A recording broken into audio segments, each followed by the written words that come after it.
My name is Imakus Njinga Okofu Ababio. I was born in New York City, and I returned home to the land of my ancestors, Ghana, West Africa, at age 50. And I've lived here for the past 25 years. This wall, this is Nanambra. Nanambra was the traditional ruler in Cape Coast. And he invited my husband and I in the first visitors in 1987. I was born in New York City, raised in New York City, went to university in New York City. Professionally, I am a human resource administrator. For 14 years, I worked as a human resource administrator for a major teaching hospital. I didn't want to be no African. The pictures that the media painted of Africa, the only Africa I saw was Tarzan and Jane, some white man flying through the air. Oh, okay. with boy riding on an elephant and stuff like that. Would you want to come to Africa? Nobody's wearing clothes? No. I didn't want to come to Africa at all. Because there was nothing good that was told to us about Africa. Nothing. I came here and saw a different kind of Africa. We went to the slave forts and dungeons. You know, there's no air, small windows. The place still smells. You can still smell it. And I remember going through the men's dungeon. That was traumatic, you know, because you kept thinking to yourself, why would someone do this? Because they didn't tell us about this. I never heard about this in school.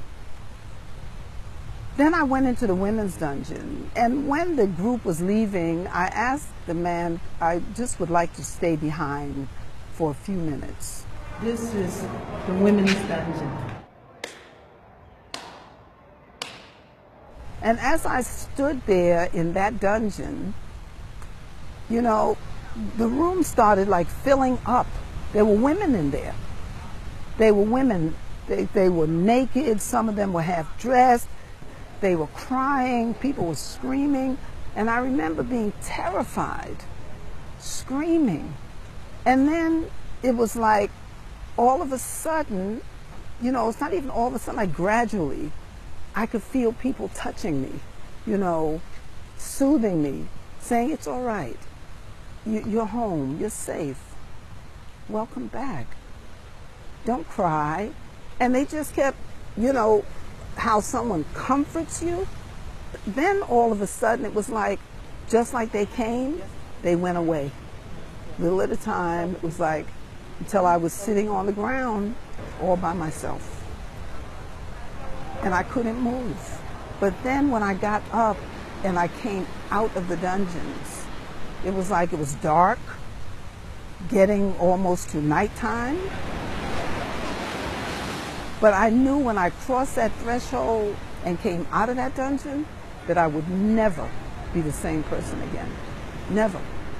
And I knew then that Africa, Ghana, was going to be my home. And in 1990, we moved. We packed up everything.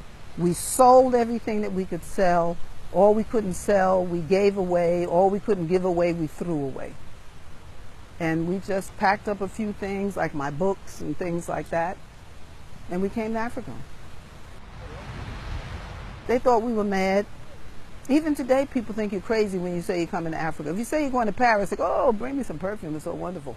But when you say you're going to Africa, they would ask, why would you leave America to come here to suffer? I said, really? This is suffering? I suffered in America. You know, I lived through the civil rights movement.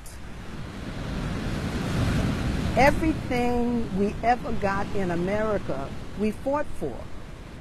I don't hate America. I don't like it. Hate is a strong word, but I don't like it. I love Africa. Okay. And everything in Africa is not perfect. And I didn't fall out of my treehouse, so I'm not going to where there's a war. I look for peace. But I love Africa and what Africa represents for me, and prayerfully for my children and my grandchildren, my great-grands, and for those yet unborn.